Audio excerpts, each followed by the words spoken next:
assunto que trata sobre o lar. Hoje nós falaremos sobre finanças.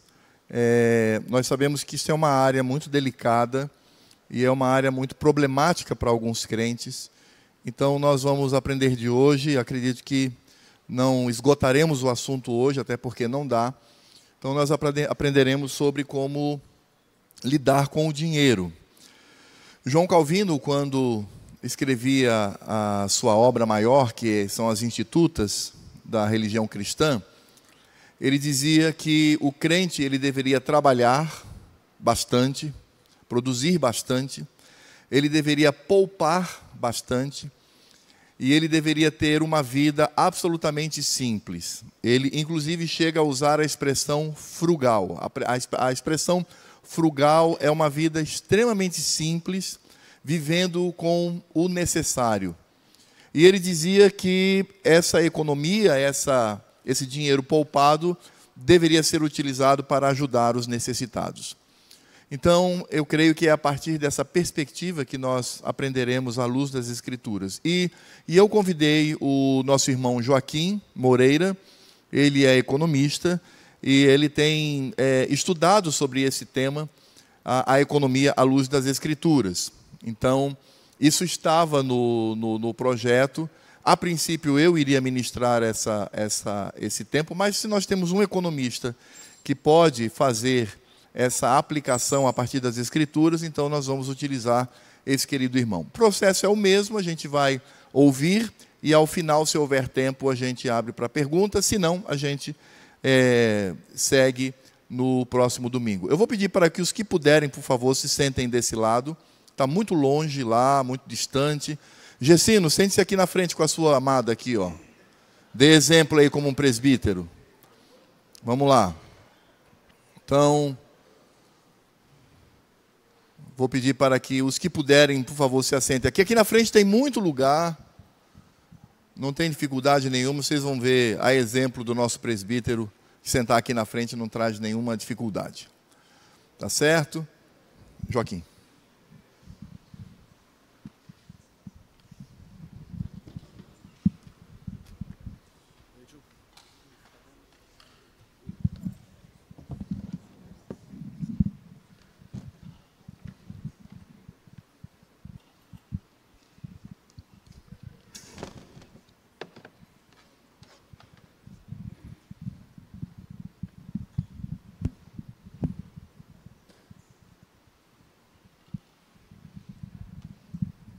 Bom dia, irmãos. Se vocês perceberem o microfone tremendo, desconsiderem, tá? O desafio foi dado a mim, e eu confesso que há já algum tempo, e eu tenho resistido, né? Mas hoje eu quero compartilhar com os irmãos, apesar do tema ser finanças para a glória de Deus, hoje eu não vou tratar propriamente de finanças, porque não dá. É necessário primeiro fazer uma leitura do que a economia, como que a economia vê essa questão financeira, fazer uma releitura através da cosmovisão cristã, para que dessa maneira, numa próxima aula, a gente possa realmente entrar no assunto de finanças para a glória de Deus. A proposta é nós falarmos rapidamente... eu tenho que passar aqui também. Colocar alguns conceitos de economia para os irmãos. Depois fazer a releitura, como eu falei, à luz da cosmovisão cristã, como o pastor já auxiliou no começo. Vou falar um pouquinho sobre a Bíblia, nossos símbolos de fé, os reformadores, em especial João Calvino. E depois trazer uma conclusão e um desafio para a próxima aula, para que cada um de nós possamos refletir sobre o que vai ser apresentado e aí sim entrarmos, propriamente dito, no tema de finanças. Bom, economia, como alguns já foi dito pelo pastor aqui nas aulas anteriores, vem do grego oikonomos, que é a junção de duas palavras gregas, que é oikos, que significa casa, e nomos, o significado de lei, de regra, costume. Então a gente pode dizer que a economia, ela, no sentido original da palavra, seria as regras utilizadas para fazer a administração do lar. O termo evoluiu com o tempo. Hoje nós temos um conceito um pouco mais abrangente, que eu vou trazer para os irmãos. Cortou lá em cima, infelizmente. Que em cima de cada tópico, cada slide, tem o tema. Não vai dar para aparecer. Não sabia que cortava tanto assim. Eu coloquei um pouco mais para baixo, mas corta bastante. Mas, enfim, esse primeiro tema aqui é sobre economia e o que a economia fala de si própria como ciência social, que estuda o homem e os seus hábitos de consumo e como isso acontece no âmbito dos consumidores, de uma nação e internacionalmente falando. Economia é uma ciência social que estuda como as escolhas ocorrem diante dos recursos escassos, finitos e necessidades infinitas, ilimitadas. E aqui vem a ênfase que nós vamos dar justamente nesse ponto. A economia vê que o homem tem necessidades ilimitadas. Isso é verdade à luz das Escrituras? É o que nós vamos refletir um pouquinho. Depois também ela traz um outro conceito, que é, para a economia, a mão de obra, que é o trabalho, é um fator de produção. Nós temos fatores de produção: trabalho, temos terra e temos capital. A remuneração do trabalho é o salário. Então, os economistas, nós entendemos que... O que foi que eu fiz? Que o trabalho ele existe com um propósito principal, que é ter salário, ter rendimento. O que as Escrituras falam sobre isso? E aí vem o último conceito que eu quero trazer para os irmãos. No estudo da microeconomia, que é a parte da economia que estuda como que o consumidor, como que nós fazemos escolhas e o que nos motiva a fazer escolhas e como se dá isso. Então, ela fala o seguinte: no estudo da microeconomia, mais precisamente a teoria do consumidor, tem também a teoria da firma, não vamos tratar disso aqui, mas de uma parte da teoria do consumidor, parte-se do pressuposto que as escolhas são racionais. Mas aí tem algo na economia que foi descoberto por um economista e sociólogo americano, chamado Thorstein Veblen, eu acho que é assim a pronúncia, me desculpem se eu falar errado, e ele fala o seguinte, que existem bens que nós consumimos não porque necessitamos, mas porque nos dá o prazer de nos sentirmos superiores às demais pessoas. Nos sentimos diferenciados, são os bens de luxo. E aí entra o conceito de consumismo exacerbado, e aí diferencia-se o conceito de necessidade e desejo. Então, o que Veblen fala é que o ser humano tem uma tendência, isso ele falou já no século XVIII, tem uma tendência de buscar consumo em algum momento de sua vida para se sentir superior às demais pessoas. E isso impacta tremendamente a questão de escolhas racionais. Chega algum momento de nossa vida que o homem tende a não consumir racionalmente, mas ser irracional nas suas escolhas. Pois bem, olhando esses conceitos, nós vamos ter que passar à luz a nossa cosmovisão cristã. E essa é a proposta agora. Não aparece ali? Não aparece ali em cima, irmãos, mas ali estaria cosmovisão cristã. Eu vou tratar o que aqui com os irmãos? Vou tratar sobre aquilo que o pastor também já falou na aula passada, rapidamente, que é, nós cremos que há a soberania do Senhor Deus, eu creio que todos creem assim, Deus é soberano, e cremos que há a criação, queda, houve a criação, uma queda, uma redenção, e haverá uma consumação, ou a glorificação. Nós, nos nossos símbolos de fé, eu não quero aqui me ater a explicar cada um desses pontos, porque isso está muito bem escrito, como confessionais que somos. Os irmãos podem depois, já está disponível esse slide, podem pegar a apresentação. E aqui é um desafio para a próxima aula, isso seria imprescindível, que os irmãos lessem esses capítulos da confissão de fé, para começarem, quem não leu ainda, e quem leu também reler, para construir, consolidar essa cosmovisão cristã. E aí nós vamos entender, mais especificamente, como devemos olhar não só os conceitos de economia, mas tudo que há ao nosso redor, nós devemos olhar com os óculos da Bíblia, com os olhos de Cristo. E a nossa confissão de fé nos auxilia sobremaneira. Os símbolos de fé como um todo, né? O breve catecismo, o catecismo maior e a confissão de fé de Westminster. E aí fica o desafio para que os irmãos leiam. Mas eu queria aqui enfatizar um ponto, que é a obra de Cristo em nossas vidas. E trazer um texto que está em Gálatas, com os irmãos, que é o seguinte: estou crucificado com Cristo, logo, Já não sou eu que vive, mas Cristo vive em mim. E esse viver que agora tenho na carne, vivo pela fé no Filho de Deus, que me amou e a si mesmo se entregou por mim. Então, o que esse texto traz e por que ele está ligado com a obra da redenção? Porque nós temos que olhar para todas as áreas da nossa vida, e não é diferente na área financeira, olhar como pessoas que morremos para a nossa vontade e agora nós vivemos para a glória de Cristo. Então, o desafio agora é olhar aqueles conceitos que eu trouxe de economia, passar por esse princípio cristocêntrico e fazer uma releitura. E, a partir daí, nós começarmos a avaliar nossas mentes se elas estão centradas em Cristo ou em nós mesmos.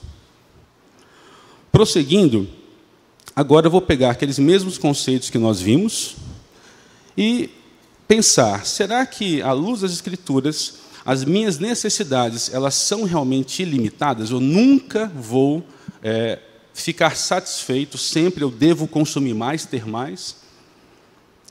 E eu vou olhar agora os dois conceitos, o primeiro e o último. Nossas escolhas são racionais?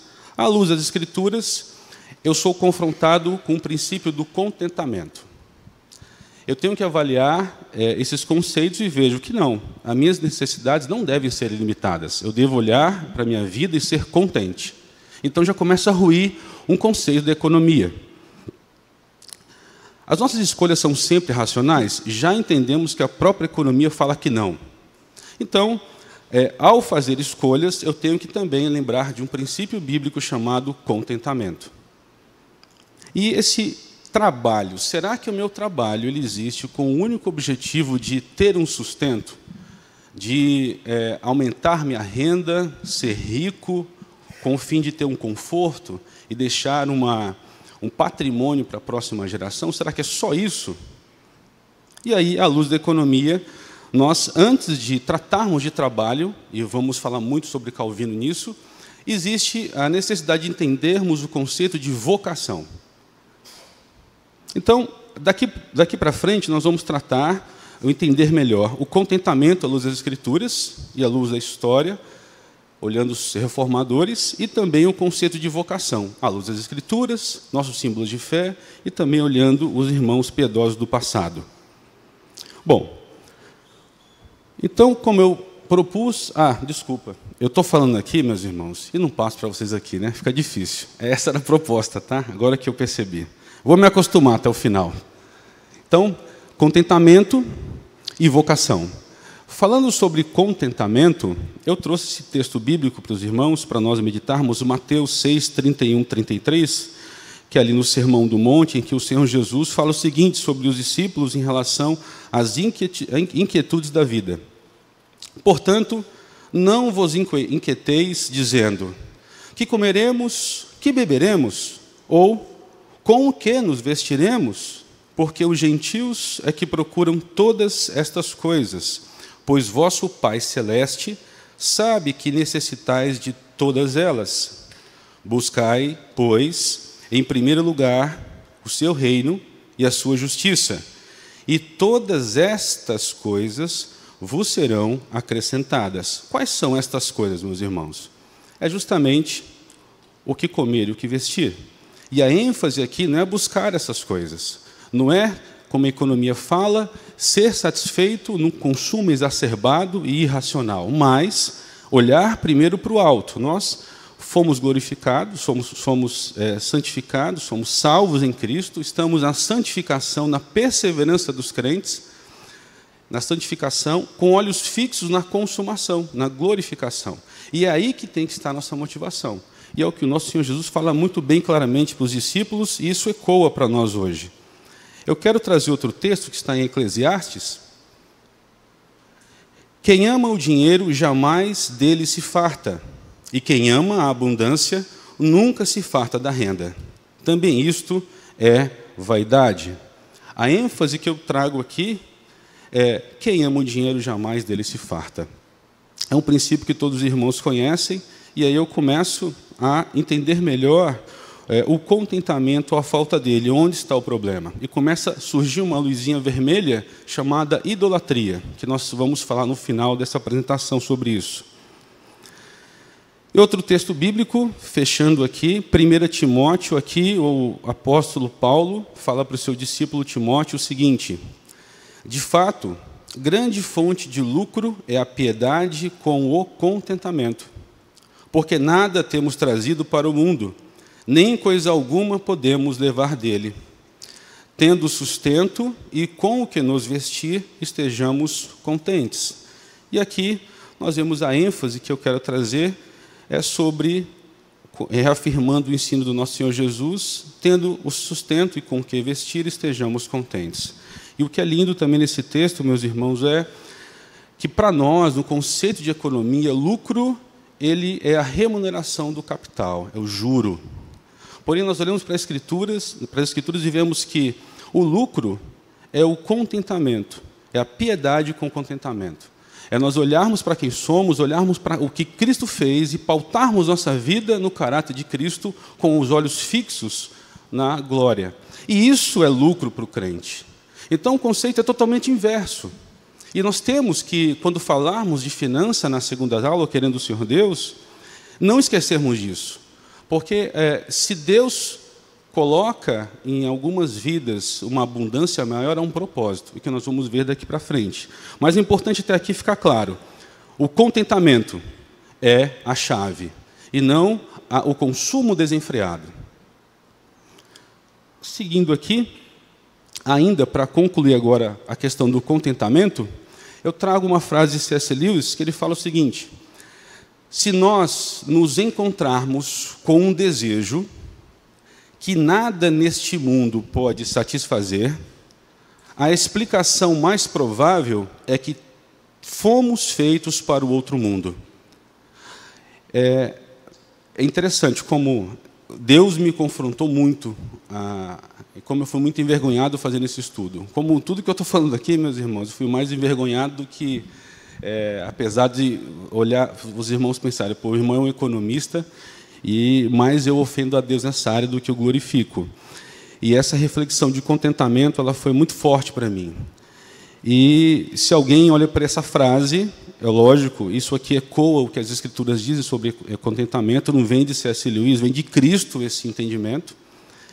Nós vemos que eu, pelo menos, fui confrontado com desejos de coisas dessa terra do que mais desejo das coisas da terra que está por vir, do alto.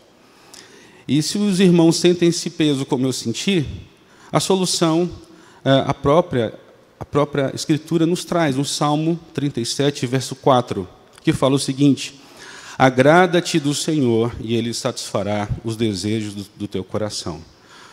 Eu creio que todos entendem esse texto, mas reforçando, o conceito aqui é nós nos deleitarmos em Deus, em Cristo Jesus. Ao nos deleitarmos em Deus, em Cristo Jesus, o nosso coração começa a ser mudado, as nossas prioridades começam a ser mudadas. Nós, como vimos no domingo passado, na exposição bíblica, nós passamos a viver como cidadãos do alto, como peregrinos, forasteiros nesse mundo. E aqueles conceitos que permeiam a nossa mente, que o mundo, a todo momento, tenta invadir nossa mente, invade, infelizmente, eles começam a ser mudados, e aí o Senhor Deus torna a realidade esses novos desejos, porque são centrados em Cristo e não em nós mesmos. Então, a fonte do contentamento está em Cristo, não está em nós. E aí, como economista, eu tenho que olhar para essa ciência e convidar os irmãos a olharem e chegarem à conclusão: não, nós não podemos viver numa busca de consumo desenfreado. Nós temos que buscar o contentamento em nossas vidas. Esse é o primeiro conceito que é invertido. Agora eu queria trazer para os irmãos o conceito de vocação. Os irmãos lembram que nós colocamos 3 caixinhas verdes nos slides anteriores, 2 que falavam sobre o contentamento. Está claro sobre o contentamento. Agora vamos falar sobre a vocação. A vocação, aqui eu vou usar basicamente um sermão de um puritano do século XVI, William Perkins, que ele tratou sobre esse assunto de maneira maravilhosa, glorificando a Cristo nesse sermão. E nesse sermão ele aborda a vocação como formada por 2 princípios: a vocação geral e vocação pessoal. E eu trouxe 2 textos bíblicos para nos auxiliar a entender melhor o que é vocação geral, vocação pessoal, para aí irmos para o conceito de trabalho. Não há como falar, ou não devemos falar de trabalho, sem antes entendermos o conceito de vocação. Então, vocação geral. Trouxe esse texto que está em 1 Pedro, primeira carta de Pedro, capítulo 2, versículo 9, que fala o seguinte: vós, porém, sois raça eleita, sacerdócio real, nação santa, povo de propriedade exclusiva de Deus, a fim de proclamardes as virtudes daquele que vos chamou das trevas para a sua maravilhosa luz. E a ênfase que eu quero dar aqui é a fim de proclamardes as virtudes daquele que vos chamou das trevas para a sua maravilhosa luz. E aqui, meus irmãos, a vocação geral do crente é ser cristão, é apontar para Cristo, é viver Cristo de maneira cristocêntrica. Tudo que nós fazemos deve apontar para a glória de Cristo, independente da área que nós estejamos atuando, seja em nossa vida no lar, na igreja, na sociedade, a nossa vida deve exalar o bom perfume de Cristo. E aí a pergunta é, eu tenho consciência disso? Porque se eu não tenho, isso vai impactar na maneira com a qual eu administro minhas finanças. E aí, mais especificamente, falando da vocação pessoal, eu trouxe o que está em 1 Coríntios 10, 31, um versículo muito conhecido. Portanto, vou passar aqui também. Portanto, quer comais, quer bebais ou façais outra coisa qualquer, fazei tudo para a glória de Deus. E aqui, meus irmãos, fazei tudo para a glória de Deus.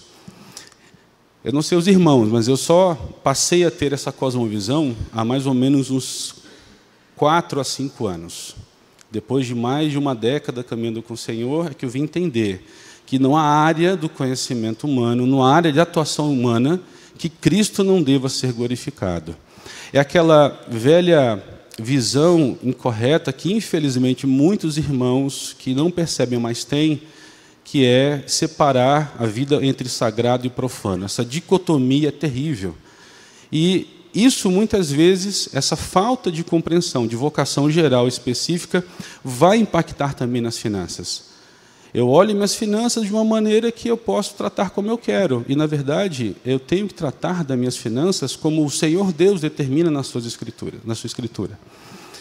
Andando um pouquinho mais, eu trouxe aqui para os irmãos um texto que William Perkins ele trata disso no seu sermão, que é o seguinte: cada vocação particular deve ser seguida em e com a chamada geral de um cristão.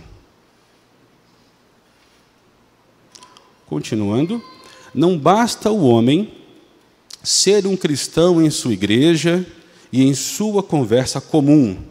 Ele tem de mostrar-se um cristão em sua vocação pessoal. Aí cada um de nós começamos a pensar no que fazemos fora da igreja também. E aí vem um exemplo muito interessante que Perkins traz para nós. Por exemplo, um magistrado tem de ser um cristão não somente em termos gerais, na vocação geral, como os outros, ele tem de ser um magistrado cristão enquanto porta a autoridade. Não tem como separarmos o que cremos daquilo que fazemos para levantarmos recursos. Isso é impossível. Infelizmente, muitas vezes, eu falo por mim, eu me esqueço disso. E nós pecamos contra Cristo quando fazemos isso. É importante, isso está muito claro em nossas mentes, porque eu vou ser bem redundante nisso. Isso vai impactar na maneira que nós tratamos nossas finanças. Finalizando o conceito de vocação, eu queria trazer para os irmãos aqui um versículo bíblico que está em 1 Coríntios 7, 20, e mais uma abordagem que William Perkins faz nesse seu sermão, exposto há mais de 500 anos atrás. Ele fala o seguinte, 1 Coríntios 7, 20, cada um permaneça na vocação em que foi chamado. E sobre esse texto, ele fala o seguinte, o bem comum dos homens está nisto, não somente em que eles vivam, mas também que vivam bem, em justiça, santidade e verdadeira felicidade. E para atingir isso, Deus ordenou e dispôs todas as vocações e sua providência designou pessoas para assumir essas vocações.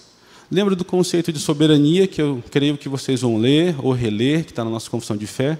Leiam, vocês vão ver, e todas elas são respaldadas com vários versículos bíblicos. É necessário nós entendermos isso. Onde o Senhor nos colocou, Ele nos colocou para a glória de Cristo. Independente do que façamos, nós devemos fazer para a glória de Cristo.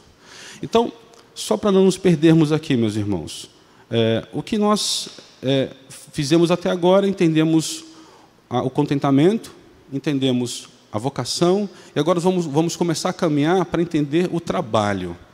A economia fala que nós trabalhamos para quê? Para termos apenas um salário e renda para nos manter. O que as Escrituras e o que a nossa tradição reformada fala sobre o trabalho? Aqui eu trago uma frase de João Calvino, ali em cima, dá para aparecer? Não dá. Ali em cima eu tinha colocado, peraí, desculpa.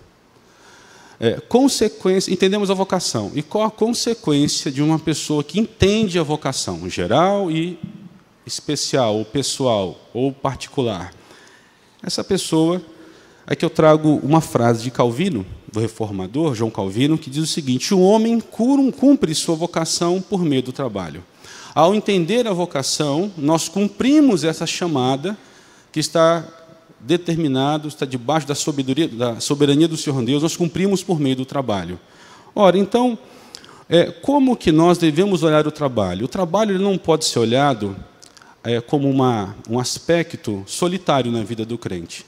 O pastor deu introdução aqui, e é o que eu vou falar agora, sobre o trabalho. Ele está diretamente ligado a outros dois conceitos, e deve estar ligado em nossa vida prática cristã, ao conceito de poupança e ao conceito de vida frugal. Vida simples, a vida frugal é uma vida voltada para uma pessoa que ela tem consciência do seu consumo, está alicerçado no conceito de mordomia cristã. Tudo que eu consumo, tudo que eu busco possuir, eu entendo que eu vou prestar contas um dia. Hoje nós estamos num dia do descanso, que aponta para um dia eterno. Chegará esse dia que nós iremos prestar contas de tudo que recebemos e tudo que usamos, se glorificamos a Cristo ou não. O conceito de frugalidade está apoiado nisso. E é o que Calvino vai trazer agora. Ele traz o seguinte: Calvino defendeu 3 princípios éticos fundamentais: trabalho, poupança e frugalidade, como eu falei. E aqui nós vamos falar agora, entender um pouco o que é trabalho, para depois abordarmos a tríade poupança, vida frugal e atos de misericórdia, que eu acrescentei porque os irmãos vão entender que não tem como falar em poupança, em vida frugal, sem falar em atos de misericórdia. Vamos primeiro tratar sobre o trabalho. E aqui vem mais um conceito, mais uma frase de Calvino: nenhum trabalho é tão insignificante e sórdido que não tem esplendor e valor aos olhos de Deus. Outro conceito aqui de Hugh Latimer, aqui um teólogo, ele fala o seguinte: a fé dispõe-se a abraçar qualquer serviço simples que faz parte de seu chamado, no qual um coração ficaria envergonhado de ser visto. Uma frase de John Cotton, aqui é um puritano do século XVII, teólogo também, mas um puritano. E eu queria dar, para mim, o que chamou muita atenção quando eu olhava sobre trabalho foi essa frase de, agora sim, Hugh Latimer, que ele fala o seguinte: isto é uma coisa maravilhosa, que o Salvador do mundo e o Rei acima de todos os reis não se envergonhou de trabalhar, sim, de usar tão simples ocupação. Aqui ele santificou todas as espécies de ocupações. Não tem exemplo maior para nossas vidas do que o nosso Senhor, nosso Cristo, trabalhando o próprio Deus, assumindo uma função aos nossos olhos hoje. Eu creio que ninguém falaria aqui, não tem um trabalho nobre, um trabalho lindo, mas poucas pessoas falariam: eu tenho um sonho que meu filho seja um carpinteiro. poucos de nós falaríamos isso. E o nosso Cristo assume uma função, até mesmo para a época tão simples. Isso deve nos dizer algo. Isso aponta, sem dúvida alguma, para um conceito de vida frugal, de uma vida apegada não a as coisas dessa terra, mas aquilo que está por vir. E é com Cristo, meus irmãos, que nós aprendemos um maravilhoso conceito de trabalho. Olhar para o nosso trabalho e entender que ele se baseia numa vocação, que está ligada a uma soberania de um Senhor Deus Todo-Poderoso, Criador de todas as coisas. E o objetivo desse trabalho é glorificar o nome dEle. Glorificar a Cristo. E não tem como falar em trabalho sem falar, aqui não apareceu, eu coloquei trabalho e descanso. Trabalho, ele está vinculado ao conceito de descanso, que, infelizmente, muitas vezes nós não compreendemos. Eu queria trazer aqui o que está no capítulo 21 da nossa Confissão de Fé, que fala do culto religioso e do domingo, desse dia que nós estamos aqui reunidos. Eu vou ler, os irmãos acompanhem. Como é lei da natureza que, em geral, uma devida proporção do tempo seja destinada ao culto de Deus, assim também, em sua palavra, por um preceito positivo, moral e perpétuo, preceito que obriga a todos os homens, em todas as épocas, Deus designou particularmente um dia em 7 para ser um sábado, igual a descanso, santificado por Ele, desde o princípio do mundo até a ressurreição de Cristo. Esse dia foi o último da semana. Desde a ressurreição de Cristo, foi mudado para o primeiro dia da semana.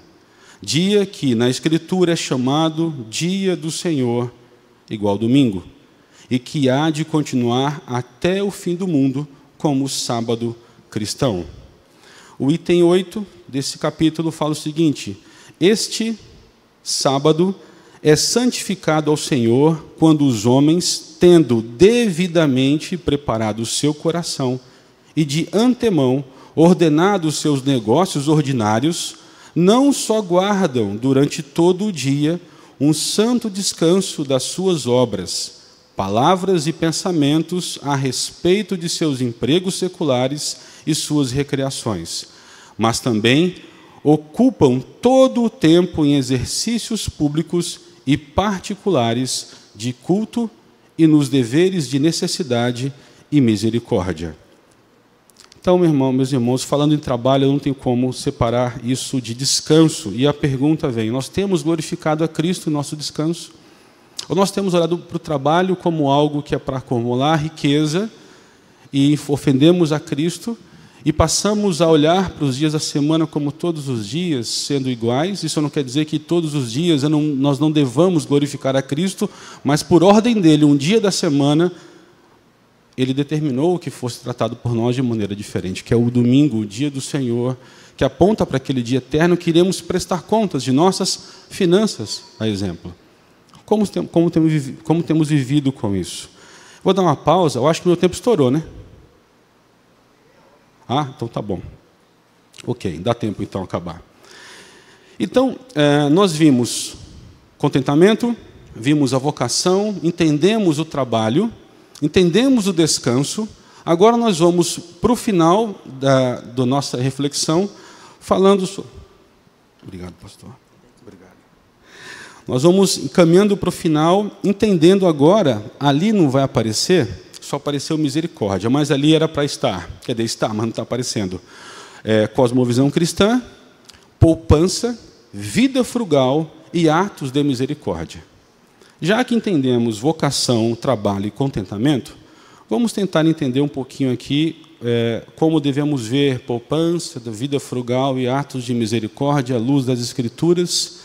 E aqui eu trago primeiramente o que o apóstolo Paulo fala para Timóteo, em sua primeira carta a Timóteo, capítulo 6, versículos de 17 a 19, fala o seguinte: exorta aos ricos do presente século que não sejam orgulhosos, nem depositem a sua esperança na instabilidade da riqueza, mas em Deus, que tudo nos proporciona ricamente para nosso aprazimento.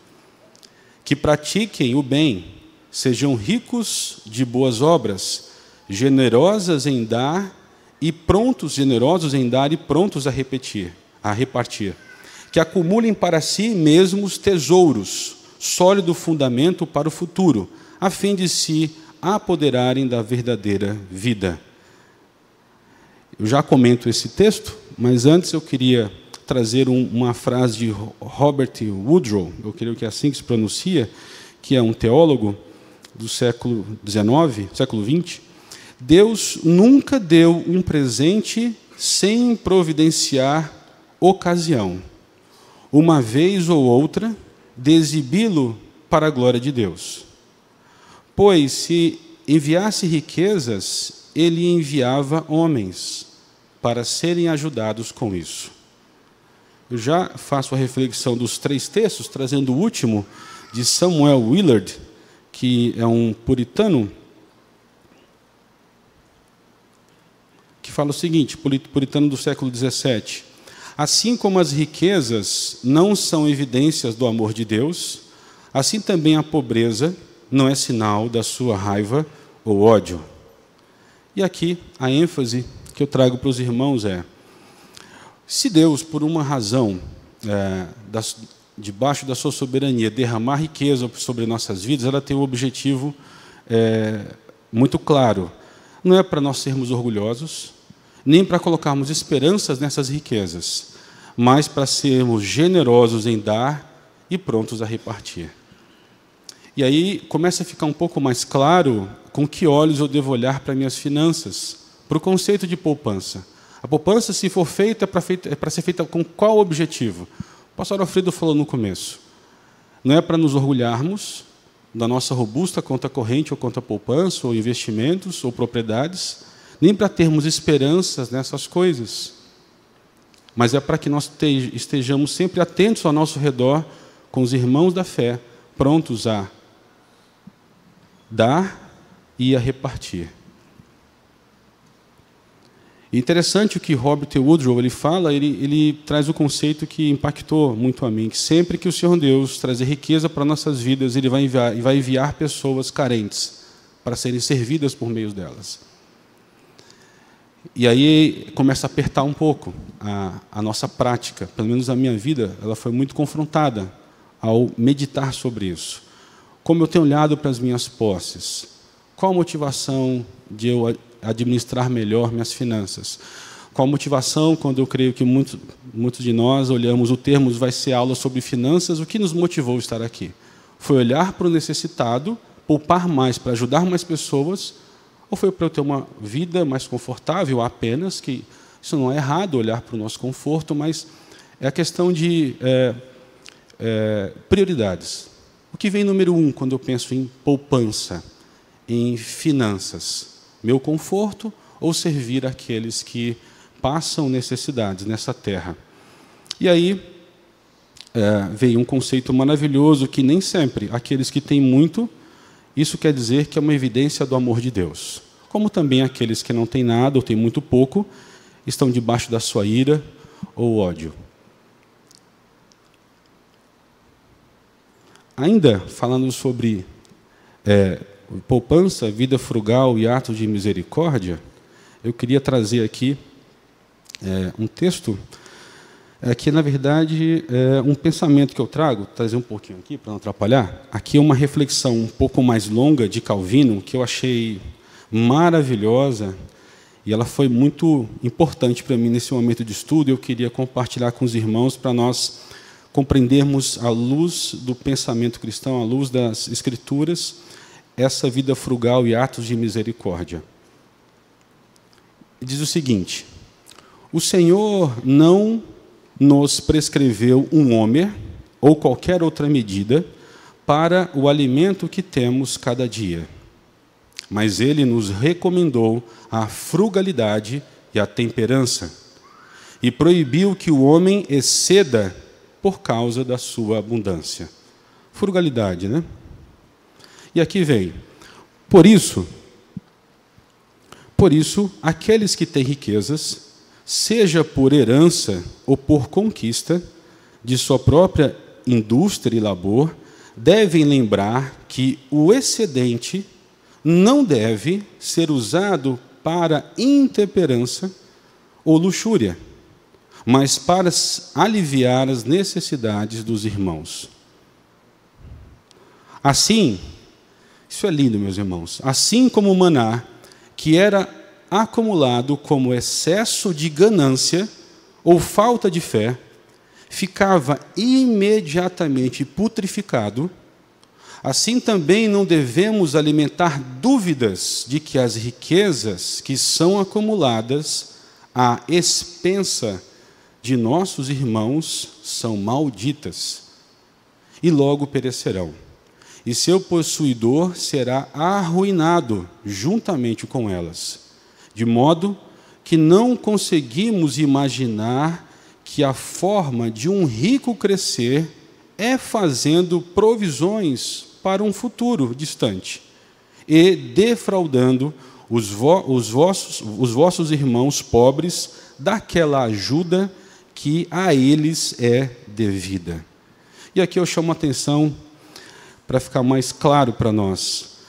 Então, o Senhor nos recomendou a frugalidade, a vida de mordomos. Eu vou prestar conta de tudo que eu recebo para o Deus do universo, para o Senhor Jesus. O Senhor nos recomendou a frugalidade e a temperança e proibiu que o homem exceda por causa da sua abundância. A economia nos falou o quê? Eu trabalho para ter mais renda, para suprir minhas necessidades ilimitadas. Totalmente inverso do que as Escrituras nos dizem, né, meus irmãos? O inverso do que a ciência social nos diz. As riquezas que são acumuladas à expensa de nossos irmãos são malditas. Isso aqui é muito forte. De modo que não conseguimos imaginar que a forma de um rico crescer é fazendo provisões para um futuro distante, defraudando os nossos irmãos pobres daquela ajuda que a eles é devida. Se eu sou um rico, uma pessoa que tem posses, eu vejo necessidades ao meu redor e não ofereço aquilo que eu tenho para aliviar o sofrimento dos meus irmãos, eu estou defraudando esse irmão. Eu estou ofendendo a Cristo. E estou tratando dessa riqueza como a igreja no Antigo Testamento, que acumulava o maná, que era a ordem de Deus para não acumular. E apodrecia no outro dia de manhã. Essa riqueza está apodrecendo nossas vidas. Se nós olharmos para as nossas riquezas ou posses de maneira a termos uma vida frugal, e eu falo para mim, isso é para minha confrontação primeiro, meus irmãos, que isso não é real na minha vida ainda. Se eu não olho para minhas posses e clamo ao Senhor pela graça que me ajude a ter uma vida frugal, a olhar para a poupança, para suprir necessidade dos que padecem ao nosso redor, eu estou apodrecendo. Essa riqueza não vale nada, ela é podre aos olhos de Deus. Aqui, de novo, eu cometi o erro. Eu fiz isso aqui. Tata, me ajuda aí. Aí. Era para enfatizar, vocês me desculpem, mas é isso que eu enfatizei no texto. Agora, meus irmãos, eu já encaminho aqui. Perdão, tem um próximo aqui. Tata, me ajuda aí. Espera aí, calma. Não, volta. Volta, por favor. Ok, só um pouquinho. Pronto, pode passar, Tata. Passa por aí que é melhor, ok. Indo para a conclusão, eu queria falar agora o que nós vimos, já estou terminando. Que bom que deu tempo, estava preocupado, não ter muita prática com isso, estava angustiado que fosse extrapolar muito tempo, mas estou dentro do tempo. Então, o que nós vamos fazer aqui na conclusão é entender o que nós vimos até agora, olharmos o que nós devemos tirar do que foi exposto hoje, como princípios, como uma cosmovisão cristã, e aí nos prepararmos para a próxima aula, que aí nós começaremos a entrar no conceito de finanças propriamente dito. Deixa eu ver se passa por aqui. Então, o que a ciência econômica trouxe para nós nessa manhã? Trouxe que nós temos necessidades ilimitadas e diante de recursos escassos. Sabemos que os recursos são escassos, mas as necessidades nós já tivemos convicção que elas não são e não devem ser ilimitadas. O trabalho focado no rendimento. Vimos que a economia trata dessa maneira. Eu trabalho para ter uma renda, e ter mais renda, e ter mais renda, para suprir minhas necessidades ilimitadas. Por favor, para que eu tenha uma autossatisfação. Eu seja satisfeito em mim mesmo, com meus próprios desejos centrados em mim, que nós chamamos de antropocêntricos, não é isso? Desejos centrados no homem e nada mais. Pode passar? E o que gera uma idolatria. É o que eu falei que a gente ia falar no final. Então, meus irmãos, quando eu ajo dessa maneira, eu estou caminhando para uma idolatria. Nós sabemos que idolatria é pecado. Nós sabemos como isso é tratado no primeiro mandamento. Os nossos símbolos de fé tratam de maneira esplêndida sobre isso. Aconselho que os irmãos leiam. E agora, o que nós aprendemos hoje, à luz dessas verdades, dessa ciência social, nós aprendemos o quê? Que a vida cristã, ela é focada no contentamento, ou deve ser focada no contentamento. Então, nós temos aqui, começa a haver aqui uma dicotomia. Necessidades ilimitadas, contentamento. Pode passar, Tata. Trabalho e poupança com a vida frugal. Trabalho focado na poupança para que eu auxilie os demais e tenha uma vida simples. O que a economia fala? O trabalho focado no rendimento para satisfazer as minhas necessidades crescentes e ilimitadas. Apenas isso. Isso gera uma vida, no que nós vimos hoje de manhã agora, uma vida centrada em Cristo, uma vida cristocêntrica, e ao passo que a outra cosmovisão nos gera uma vida de autossatisfação. E a vida cristã, ela nos leva a sermos sacrifícios vivos ao Senhor Deus. Ainda não. Obrigado. E aí nós olhamos essa contradição, meus irmãos, e eu, pelo menos, eu confesso que muito fui confrontado, tive que pedir perdão ao Senhor, porque eu olhei e vi que não tenho sido esse sacrifício vivo ao Senhor Deus, eu não tenho glorificado a Cristo como eu entendo que eu passei a entender mais profundamente como eu deva viver minha vida. E percebi tendências de idolatria em minha vida.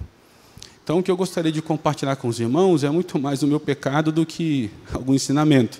Muito mais e clamar a Deus que os irmãos, aqueles que não têm luta nessa área da vida, continuem glorificando ao Senhor, e aqueles que, como eu, têm grandes lutas ainda, que possamos entender que estamos pecando contra Cristo, agindo de uma maneira a administrar nossas finanças apartados da cosmovisão cristã, que é essa que está em cima, que ela tem o objetivo de olhar para o alto, nos oferecermos isso como sacrifícios vivos para a glória de Cristo somente. Não quero deixar os irmãos com peso, que isso traz um peso para mim, trouxe. Eu queria trazer um texto final. Pode passar, Tata, por favor?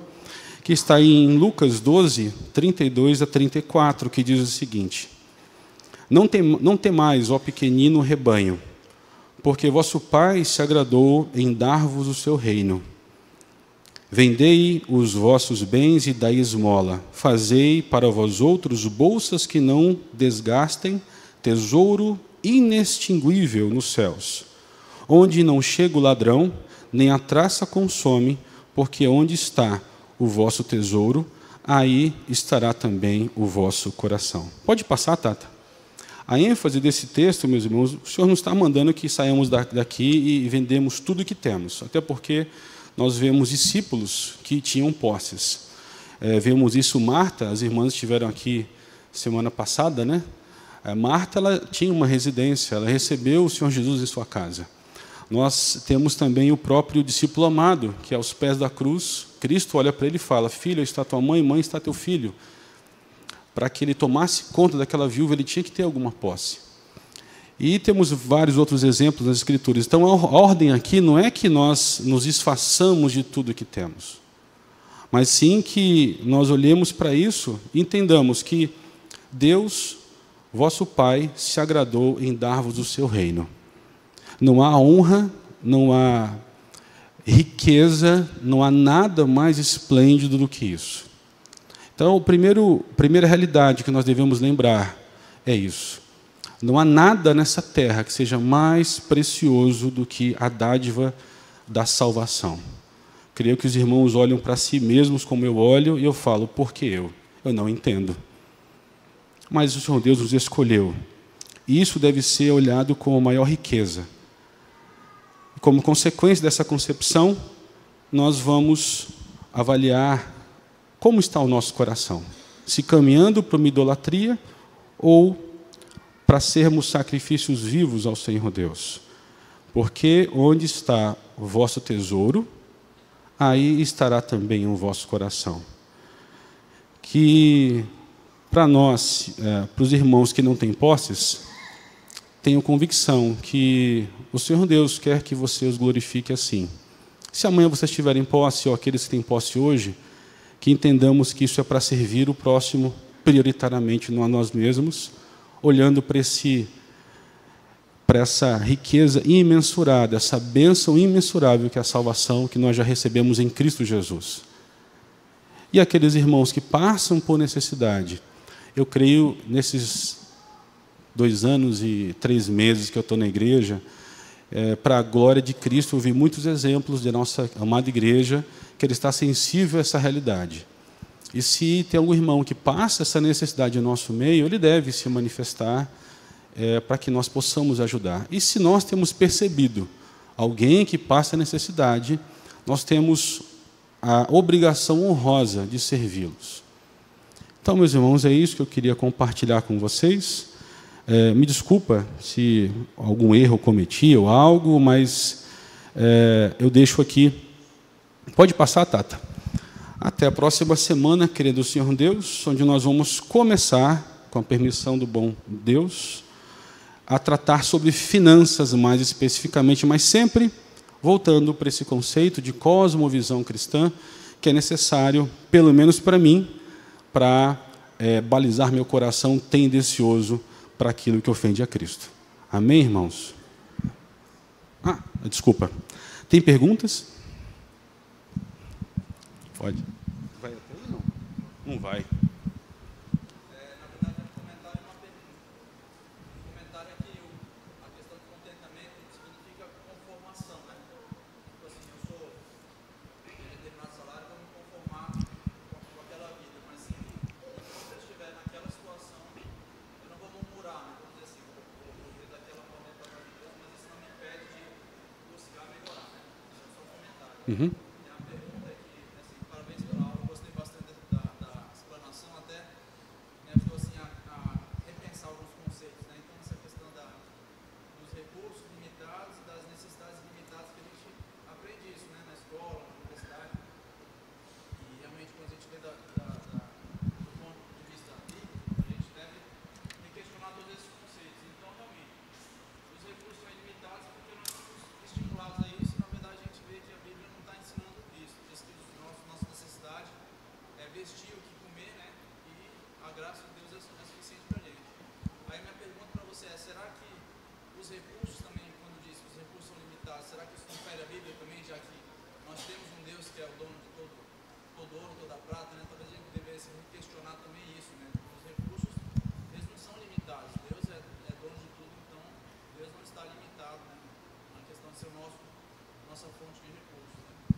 Ok.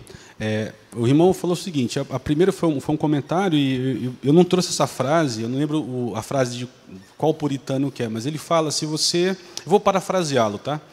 Se você tem uma outra opção, se Deus, na sua soberania, coloca a você uma possibilidade de ter mais rendimentos, para que você possa servir melhor aqueles que não têm, ou que têm pouco, você está pecando. Então, é nesse sentido. Então, é pecado quando nós temos condições, nos é ofertado qualificações, seja lá o que for, e eu me abstenho, olhando como se fosse aquela visão dicotômica, e eu já vivi isso, meus irmãos. Eu lembro uma pessoa muito querida na minha vida, quando eu me formei, e é uma pessoa crente, ela falou o seguinte, ainda bem que você acabou o teu curso, agora vamos trabalhar para Deus, deixa esse negócio de lado. Tem muitos irmãos aí que pensam assim. Irmãos crentes que pensam assim. Só que Deus tem aberto nossos olhos para olhar nossa profissão como vocação geral e especial, ou pessoal, ou particular. e devemos viver sempre para a glória de Deus. Isso também quer dizer olhar para possibilidades, para portas que se abrem, não ficar, como o irmão falou, murmurando por problemas, mas olhar e ver, ser contente, mas se abrem oportunidades para eu ter um trabalho melhor, para que eu tenha uma profissão mais capacitada e servir o meu próximo, abençoar mais o reino, eu estou pecando também. E a pergunta do irmão foi sobre a questão do conceito de recursos escassos. Não estaria contrário às Escrituras? Eu gostaria que o pastor Alfredo depois me corrigisse se eu estiver errado, mas a economia olha como? Olha, só um pouquinho, irmão Marlene, só responder aqui e já passo para a senhora. O que a economia fala? Nós olhamos e vemos que por mais dinheiro que você tenha, por mais posses que você tenha, os seus recursos serão escassos sempre. O que quer dizer com isso? Por exemplo, o tempo. Você pode pegar o cara mais rico da face da terra, ele não vai ter tempo para fazer tudo o que ele pode fazer com o dinheiro. Então, ele tem escassez em algum ponto de vista. É lógico que nosso Senhor é dono de todas as coisas, e para Ele não há escassez. Mas nós vimos da nossa cosmovisão e temos que lembrar que há uma criação, uma queda, uma redenção. Apesar de estarmos redimidos, isso está lá em Gênesis, capítulo 3, a queda ela deixa consequências para o homem. E uma dessas consequências, a natureza ela geme como? A natureza geme como que dores? Nós vemos ao nosso redor que os recursos são destruídos. Então, devido ao pecado do homem, aquilo que isso está debaixo da soberania do Senhor Deus, é como eu entendo, a consequência do pecado ela traz lentamente uma destruição, não só da vida do homem, mas desse planeta. E é um caminho que nós cremos que é um caminho sem volta. O mundo vai de mal a pior. Apesar de Deus, na sua soberania, manifestar sua graça comum, levantar homens para manifestar sua graça especial, o mundo vai de mal a pior. E, não sei se eu respondi a sua pergunta, sendo mais objetivo agora, eu creio que sim, nossos recursos, em função da queda, acabam sendo os recursos naturais, aquilo que o homem olha para transformar como bens, produtos, ele acaba, devido ao pecado, ele está se corrompendo também, vai sendo diminuído ao longo do tempo. Mas nós queremos, olhando para a glorificação, que isso um dia vai acabar. E nós teremos abundância total em Cristo Jesus. Respondi? Pastor, alguma colocação? Ok. Irmã Marlene?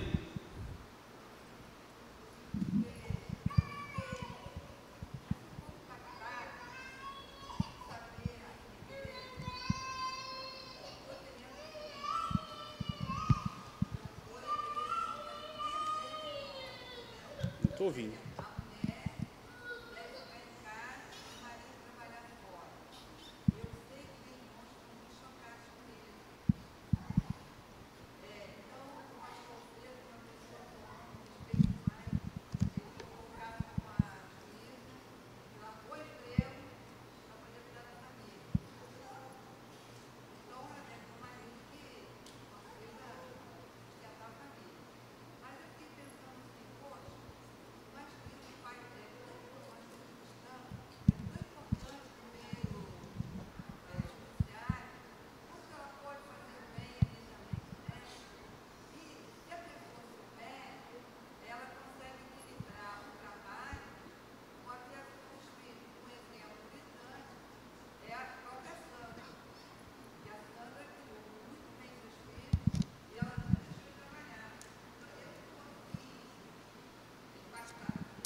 O que nós temos aprendido aqui na igreja, e para relembrarmos, né, o que nós temos aprendido, em todas as falas que foram ditas pelos nossos pastores, presbíteros, é que é prioridade.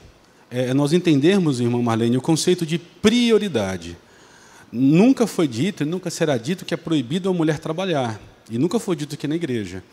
O que é dito é que o casal tem que olhar para a sua vida e olhar as prioridades. Se o trabalho da mulher, em algum momento da sua caminhada, à luz das Escrituras, ela começa a ver que aquilo tem sido um empecilho para que ela assuma seu papel de auxiliadora idônea no lar, ela deve abandonar o trabalho, sim. Então, é uma avaliação que cada irmã tem que fazer de maneira muito piedosa, olhando as Escrituras, olhando para a sua própria realidade, e não se comparar com o outro. Isso é meio complicado, olhar para alguém, já que a irmã faz, eu faço. Primeiro, de repente, aquela irmã que trabalha, e muitas mulheres aqui trabalham, eu creio que elas estão atentas a isso, e devem estar atentas ao chamado que houve lá no Éden, para serem auxiliadoras idôneas. Isso é algo, desde a criação, determinado por Deus, é papéis. E as irmãs também já ouviram muito aqui na igreja que isso não tem nada a ver com superioridade do homem, inferioridade da mulher. Muito pelo contrário, papéis foram estipulados por Senhor Deus, Pai Todo-Poderoso, e nós temos que olhar para esses papéis e vivermos de maneira a glorificar a Cristo. Então, não sei se eu respondi a sua pergunta. Não é pecado a mulher trabalhar, desde que ela entenda e ela olhe para a sua vida e veja que ela está cumprindo o papel de ser uma auxiliadora idônea. Agora, ao passo que ela começa a olhar para a sua vida, ela não consegue assumir esse papel que é determinado por Deus, aí há que se começar a orar, há que se começar a tomar decisões, porque o Senhor Jesus passa a ser ofendido nesse estilo de vida. Isso é muito claro. Respondi a sua pergunta, irmã? Tá bom, obrigado. Há mais alguém? Pastor, não. Ali. Recebo não. Diga, meu irmão, desculpa, perdão, não ouvi. Pode repetir, me desculpe. Você falou ou não? Não, você pediu para... Desculpa. Nesse sentido da necessidade, da frugalidade, por favor, também, é difícil a gente achar quais são esses limites, né? Então, por exemplo, se eu não tenho, se a minha necessidade não há limite, né? Tem que ter um limite nas minhas necessidades. Mas ao mesmo tempo, as necessidades que estão à minha volta, os meus irmãos, os necessitados, elas não têm limite em relação à minha capacidade de ajudar. Aí vai o limite da minha frugalidade. Até onde eu tenho que me limitar para poder ajudar. Ok. Então eu poderia morar numa casa de 3 quartos, de 2 quartos, de 1 quarto, poderia morar no kitnet. Seria satisfeito, se eu puder ajudar. Então, até onde que eu. É um limite, um negócio muito difícil da gente. Hoje nós estamos vivendo em Boa Vista invasão de necessidades. E aí o que eu tenho que fazer para ajudar tanta gente? Porque todo dia muita gente. Aí a minha poupança vai embora então.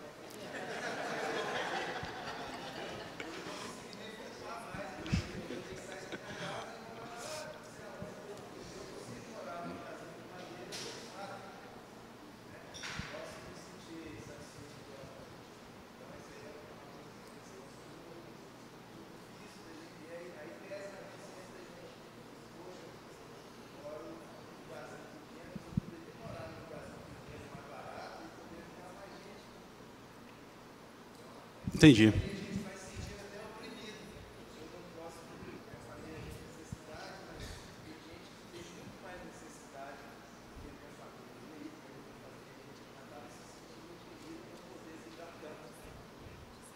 Bem-vindo ao clube. Mas estou brincando. É uma luta, mas aí nós temos que lembrar de princípios bíblicos novamente, né? Nós, como homens, lá no Éden foi estipulado o papel do homem, né? Voltamos lá para a criação, isso com o pecado é maculado, mas em Cristo, pela regeneração, nós, pela graça, e aí a graça, esse entendimento, nós recuperamos isso de novo, aquela imagem de Deus que, infelizmente, o pecado ele tem sempre a tendência de deturpar em nossas vidas. Então, olhando para o Éden, nós temos a função como homens de sermos protetores, sermos cuidadores e pastores, ou seja, ensinar as Escrituras para nossas esposas e filhos, de proteger de todo ataque do mal, dos inimigos, e também sermos os mantenedores. Então, o princípio eu não posso tirar da boca dos meus filhos e da minha esposa. Aí surge um princípio na criação. A prioridade é o meu lar. E isso, meus irmãos, é tão forte, e eu quero aqui abrir um pouco minha vida pessoal. Eu quase perdi minha casa por não entender isso. Eu quase perdi minha família e filhos por não entender que a prioridade na vida cristã é a família. É lógico que depois de Cristo, senão vira uma idolatria, né? Os irmãos entendem que falar prioridade, Cristo é soberano. Nossa vida deve sempre ser cristocêntrica. Mas, sendo bem direto na resposta, o ponto é a minha família. É lógico que eu tenho também que ter uma preocupação de dar o que comer, o que vestir para minha esposa, para meus filhos, dar um teto que nos proteja da chuva, das intempéries. Tenho sim que me preocupar em manter meus filhos, se é numa escola pública ou não sei, mas eu tenho que preparar para cobrir os gastos necessários com a educação. Então, eu diria que esse é o fiel da balança, é olhar para as minhas responsabilidades.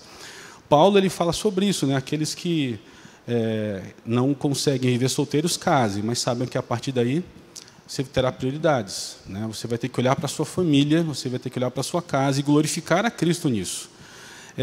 E sobre a questão das necessidades, nunca deixará de existir pobre, pessoas que precisem ao nosso meio. Isso é um fato.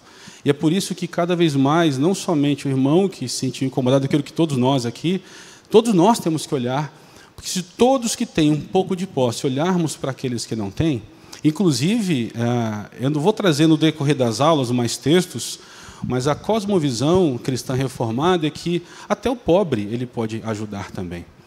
Então, porque para o pobre, que não tem tantas posses, vai ter sempre alguém mais pobre. Então, ele pode sempre ajudar alguém. Então, é importante nós termos em mente a questão da soberania do Senhor Deus, que a soberania também determina responsabilidades para nós, e nós não devemos inverter essas possibilidades, essas prioridades. Eu inverti isso, quase me custou muito caro. Louvo a Deus pelas misericórdias dele. Porque eu olhava para a vida cristã, eu tinha um ídolo chamado igreja. E o Senhor Jesus ele não divide sua glória com ninguém, né? Nós podemos, sem perceber, criar um ídolo chamado algo que, eu concordo com o pastor Alfredo, eu tenho uma repulsa que é chamada ação social. Tem sido criado esse ídolo nas igrejas, e Cristo não tem sido glorificado com isso. Porque os atos de misericórdia, eles estão dentro de um contexto muito maior, que é de trabalho, vida frugal, e tudo isso centrado em Cristo, não centrado na pessoa que necessita, não centrado em mim mesmo, não centrado para mostrar que nós somos uma igreja que faz ação social. Temos que ter muito cuidado, porque... Volta um pouquinho, Tata, Vinícius, volta no anterior. Porque a nossa carne tende para aquilo, né? Para a idolatria. Criarmos algum tipo de idolatria. Nosso coração... Eu não lembro qual foi o pai da igreja que falou isso. Lembrou, pastor? Eu esqueci. Não sei se foi Agostinho, não foi. Ele fala que o coração do homem é uma fábrica de ídolos. E é uma verdade, né? Nós, inevitavelmente, vamos sempre tender a criar ídolos. O que nos impede de criar ídolos é voltar aos princípios bíblicos. Sempre está fazendo releituras à luz das Escrituras, que é quem? Que é Cristo apresentado para nós. Então, desculpa, acho que deu para... Mais alguém? Não dá para... Eu quero saber se todo cristão que está endividado é porque não está administrando as suas finanças segundo a palavra de Deus.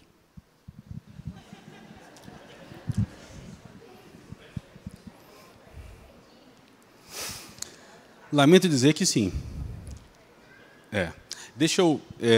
Essa equação vai ser mostrada na próxima aula, não quero antecipar, mas eu vou responder melhor isso na próxima aula, deixar um gostinho no ar para todos voltarem, mas eu queria trazer um princípio que nós olhamos para os puritanos e para a origem da nação americana, e já ali na Nova Inglaterra, antes ainda, ali na Inglaterra, os bancos eles tinham um princípio de nunca emprestar para o consumo. Infelizmente, isso foi deturpado há muito tempo. Os bancos emprestavam somente para uma coisa, para fomentar outro tipo de produção, com juros módicos, que aquela pessoa pudesse pegar aquele empréstimo e criar uma empresa, um pequeno negócio, seja lá o que for, que ela conseguisse ter uma renda, pagar aquele empréstimo e gerar emprego para outros. Né? Hayek, um economista da escola austríaca, ele disse uma frase que a Margaret Thatcher se apropriou, mas não é dela, é de Hayek. Ela fala o seguinte, que o maior, ela usa esse termo, ação social, né, eu acho, não, o maior benefício que alguém pode ter é o trabalho. Isso se remete ao histórico realmente piedoso daqueles homens do passado. Né? Então, novamente, temos que olhar por que eu me endivido. Primeiro, eu tenho um trabalho. Se eu não tenho um trabalho, estou numa situação que tenho que buscar o trabalho. Paulo fala que aquele que não quer trabalhar também não coma. Então, tenho que olhar o trabalho. Então, eu tenho uma renda. Se eu tenho essa renda e estou me endividando, é porque eu tenho gasto mais do que eu ganho. Já estou entrando na equação da semana que vem. Se eu gasto mais do que eu ganho, o que está acontecendo? Eu tenho que olhar para o meu coração e analisar por que razão eu não estou vivendo contente com aquele salário. E aí vai para o que o irmão falou. Pode ser que eu tenha um salário muito, muito baixo devido às situações que tem ao meu redor, de obrigações que eu tenho com a família, ou pode ser que eu esteja aí, tem uma solução para isso, que na próxima aula vamos trazer, ou eu estou realmente pecando, me endividando, esquecendo desse princípio que as dívidas devem ser apropriadas somente se é para um investimento, para gerar mais renda, nunca para consumo. Hoje, infelizmente, as estatísticas mostram que isso não existe. Né? Em torno de 40% a 70% da renda do brasileiro é em dívida, para consumo, bens de consumo não duráveis. O que demonstra como nós somos consumistas. Né? Para finalizar isso, mais alguma pergunta? Não? É a hora, né? Mas, para finalizar, tem uma frase dos puritanos, né, que eles falavam, não, já dos teólogos mais recentes, olhando para o nosso passado, e serve para nós, que é o seguinte, ser holandês e ser francês nos remete, isso na época, né, nos remete à frugalidade, e ser americano nos remete a consumismo.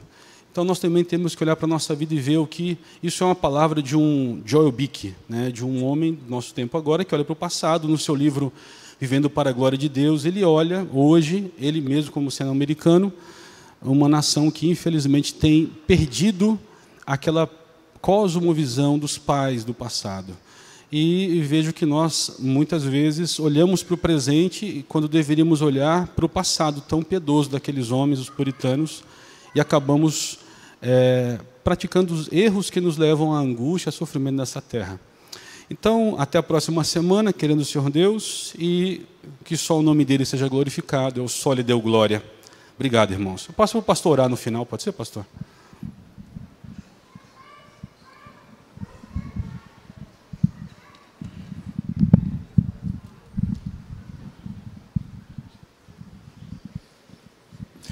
Irmãos, como diz as Escrituras, resta-nos o corar de vergonha. Não há como, diante de um estudo como este, não corar diante do Senhor. Eu acho interessante quando eu, há um tempo atrás, faz um tempo, conheci uma irmã que tinha vergonha de colocar lá, trabalho, doméstica. Ela dizia, pastor, eu me envergonho. Que modelo, não é, irmãos? Que modelo de vida. Que modelo satânico que tem destruído tantas pessoas. Então, de fato, por outro lado, nós precisamos nos apossar da graça de Deus. Pedir para que Deus nos conceda a graça diante disto. E aí só a pergunta do mineiro, com relação à frugalidade, a gente não pode confundir frugalidade com voto de pobreza, né? Os reformados não impunham voto de pobreza.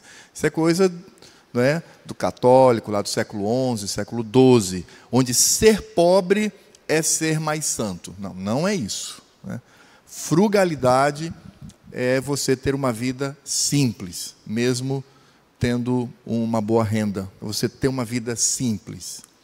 E aí eu penso muito nisso, porque quantos pares de sapatos você tem na sua casa, para você? Quantas calças você tem para você? Quantas blusas? E pensar que tem gente, quem sabe até na nossa igreja, né, que esteja passando necessidade nessas áreas. Quantas calças jeans você tem?